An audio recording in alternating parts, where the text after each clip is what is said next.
Hi, today I'm going to be tier ranking all of the books I read in 2021. This honestly wasn't that great of a reading year. So I have five tiers. The first one is God tier. This just means the book was perfect in every single way, whether it felt really human or the craft was just impeccable.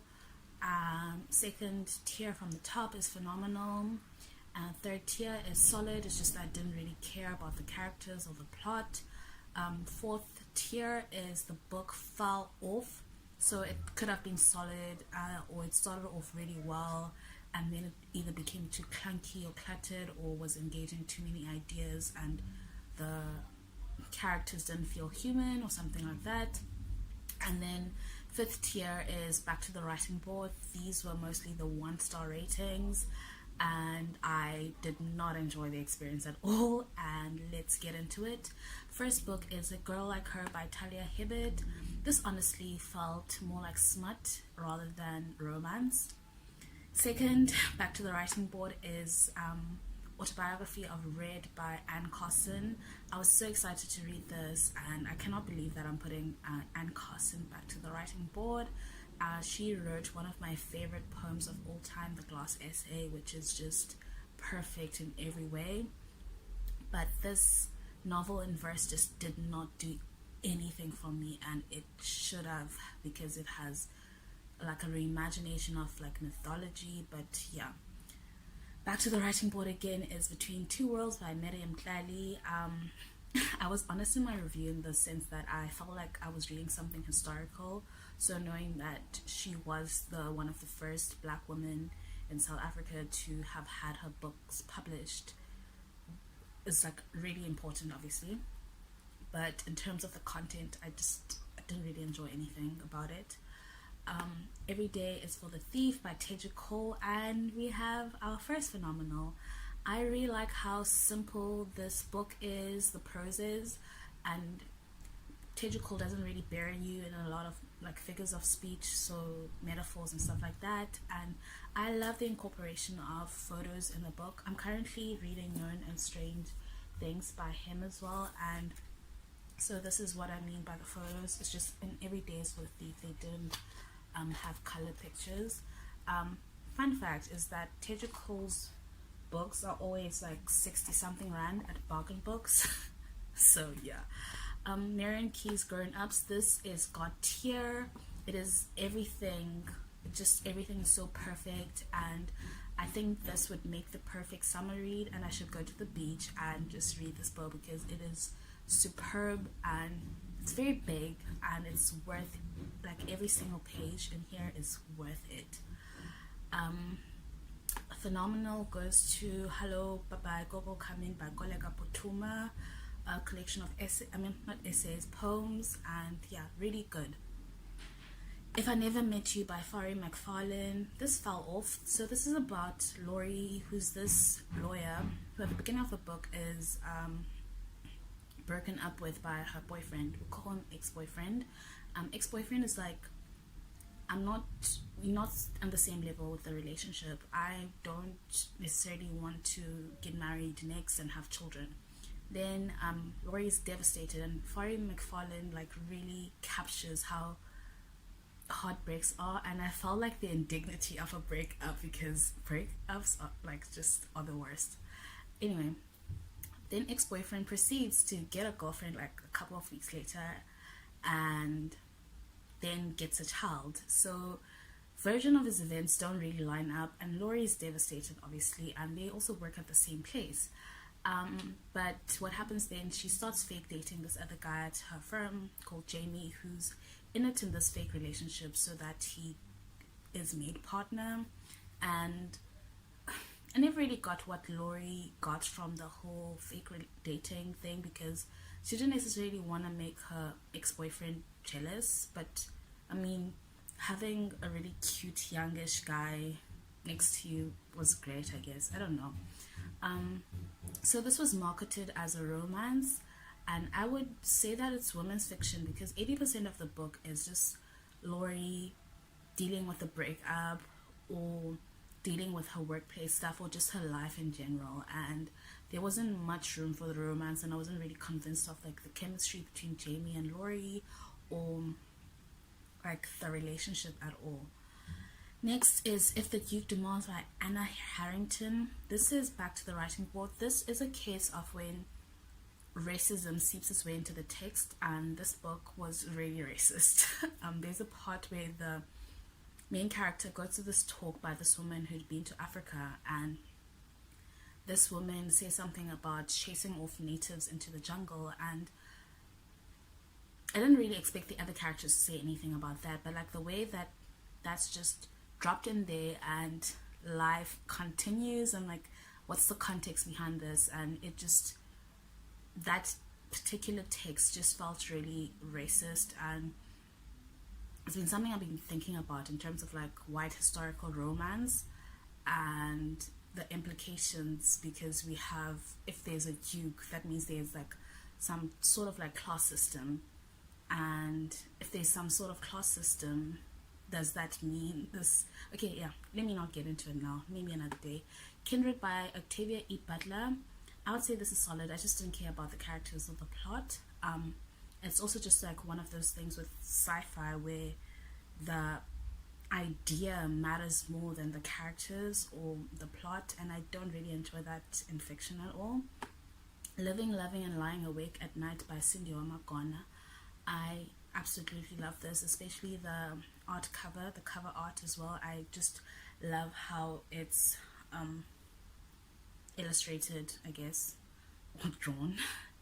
Lot by Brian Washington was phenomenal. I love how he writes mood and place. I always feel like I'm in Houston when I'm reading one of his books, and it's just, yeah, he's one of my favorite writers. I got a favorite writer this year, and yeah, I'm excited to read anything that he writes. I will read. Made in South Africa, 30 Ways to Leave Your Madam by Zukiswa Wana. This is solid. Memorial by Brian Washington. This is god tier. This is everything a novel I would like for it to be, and it's short as well, so that's like an added bonus, because I have this thing where novels shouldn't be that long unless it's necessary. I don't know. Yeah, next in god tier, this is really god tier. This, I'm always so speechless at how perfect this book was in every single aspect, but like just the craft was, it's something I've never really seen in a novel before, and I mean, I've seen maybe 3 times in a novel. So yeah, I will link Claire from Claire Reads Books review of Milkman by Anna Burns in the description box below, because I think she reviews everything I can never say in words about the book, and it's just perfect. Yeah, god tier, honestly. Mother to Mother by Cindy Magona. This was phenomenal and so emotional, and I just, yeah, the gravity of it, and just how she writes about like inequality and the history of South Africa, so with colonialism or apartheid, in such a human way. So it's just not really about these systems of power on a theoretical level or just in a very shallow way, but like it's very human and it's very emotional, and I loved that. Back to the writing board is My Sister the Serial Killer by Oyinkan Braithwaite. Beautiful gowns, great gowns. That cover is absolutely stunning. My Year of Rest and Relaxation by Tessa Moshfegh, phenomenal. I reread some bits of this. I did not read the whole thing. I don't know how this made it here. No One Is Talking About This by Patricia Lockwood, back to the writing board. I know this was nominated or shortlisted for the Booker Award this year, prize, whatever. But in the words of someone from the Storygraph, this book made me want to be a boomer. It's about like this character who makes this funny tweet, and it kind of like really uplifts her life in some way, where she goes around the world talking about things, I guess. And she's also, like, for the first bit of the book, half of the book, really obsessed with this thing called the portal, which is just Twitter. I think what was trying to happen in this book is that it's commentary on how social media, especially specifically Twitter, kind of corrupts our psyches and that whole portal, I guess. And then in the second bit of the book, she gets these like really devastating news that her niece, who's just been born, is really has this like condition, and so the baby is kind of like dying. So she goes home, and then for the second bit of the book, it's very lyrical and very life matters more than Twitter kind of vibe. And I'm just like, yeah, true. But there's, I don't know, I feel like there could have been like a better way to articulate that. I don't know. Both parts just did not land well for me, I guess. People We Meet on Vacation by Emily Henry. This was really a hyped book. I found it to be solid, like beach read, and yeah. Rape: A South African Nightmare by Puma Dino Gola. I think this book is really important, but the craft itself was very clunky for me, and I felt that it could have been edited better and structured a bit better, and I felt like some bits could have just been taken out, so edited better. And yeah. Real Life by Brandon Taylor. Phenomenal. I'm really excited to read like another campus novel. I guess we'll go with The Secret History. I want to see how it turns out. Yeah, I really like this a lot. Real by Kennedy Ryan. Beautiful gowns, great gowns. This cover is stunning. It's just so sensual as well, and it's just the romance I thought I would get, but I did not get. Scandal in Spring by Lisa Kleypas. This is a book I realized 90% in that I'd read before. So it didn't necessarily fall off or anything like that. It's just, it's so not memorable. Like, just me realizing 90% in like, oh, I remember this. I remember how this ends. And yeah. It's solid in the sense that it's Lisa Kleypas, so she follows like a very like the same structure, and I think the issue with this book is that it's the fourth book in a series, so you have the author kind of like writing about the other characters at times, and it doesn't really develop the main character and her love interest that much. Scatterlings by Resha Manenje. I did a review on this, and it was such a bad review. I just was really frustrated with the characters, and I thought that they were really naive. I found the plot to be interesting, but and the writing was like really solid, and the craft and everything like that. It's just I just couldn't with the characters at all, so that's why it's been solid. Second First Impressions by Sally Thorne. Man, like, the books have just been going downhill for me for these past couple of years, so I don't know what's happening. 7 Days in June by Tia Williams. Again, great gowns, beautiful gowns. That cover is absolutely stunning. Like, it's perfect. It's just, but the writing and the representation matters. TM vibes and the name dropping and like the pop cultural references were just too much. Slave Play by Jeremy O'Harris. I went into this with like really full of projections on like who Jeremy O'Harris is. I don't know this person firstly, so what people say about him on Twitter and stuff like that should not really matter. But after I placed that aside, I realized the play in itself is just not that good, but I got what he was trying to do. It's just the execution just did not land well for me. Stay With Me by Ayobami Adebayo. I absolutely disliked this book. Let me not get into it. God Tier is Sula by Toni Morrison. I get what people mean. I was shaking because it's just perfect. It's the perfect novel as well. The Balja by Sylvia Plath. Solid. I just didn't care about the character. Toni Morrison, The Bluest Eye. Oh my god, there is this quote towards the end where it's like about love, but like how this particular person had like the bravery to touch Pecola, who's the main character in this book, who is just hated in so many ways and abused because of how she looks, and she's internalized that all the world's messaging of like how dark she is and everything, and this character does something like really harmful. It's just so good, man. Next is Day of the Duchess by Sarah McLean.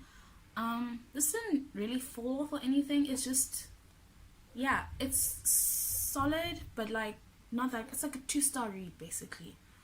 The Death of Vivek Oji by Akweke Amezi. Man, this was not it. This was just like big ideas, and I hate it when books are like big ideas and it's not engaging the actual characters or writing about the characters and stuff like that. I don't like that. And I found quite a lot of that in this book. Yeah. The Fire Next Time by James Baldwin, found this to be solid. The God of Small Things by Arundhati Roy, God tier, a novel. Highly, I get why people have been saying to me all of these years. I get it, finally. The Heart Principle by Helen Huang. This is another romance that just was not it. The Love Hypothesis by Ali Hazelwood. I blame myself. Like, you guys can blame me for getting hyped over a book from TikTok. I went straight into that door. I should have known. Like, yeah. The Old Drift by Namwadi Serpal. This is phenomenal. It required so much effort. Which at times is really draining, but it's such a... I get what the person, J. Thompson or something, said by saying that it's the great African novel of the 21st century. I always find it ridiculous when people say that, but like, I get it in this case. It's like historical fiction, magical realism, sci-fi, and it's just like so many different genres. And yeah, The Perfect Nanny by Leila Slimani. This fell off. White Book by Han Kang. I did not expect like Anne Carson to put Han Kang in back to the writing board, but yeah. Transcendent Kingdom by Yak Yassi. If someone in your life tells you, no, you shouldn't read this book, maybe listen to them. I didn't, and here we are. Triangulum by Masani Njanga. This fell off, so it started really, really well, and I enjoyed the first part. Then the second part was so clunky and cluttered for me, and it read like how sci-fi novels most of the time read, are like, oh, there's this big idea, and like the predictions for the future always make sense in sci-fi books and everything, like tick tick tick. But I'm not reading a book for like, especially fiction, I'm not reading it for like ideas, like, oh, human, this is yeah. Anyway, that's how I felt about this. I was so disappointed. I still am. Zora and Langston: The Story of Friendship and Betrayal by Yuval Taylor.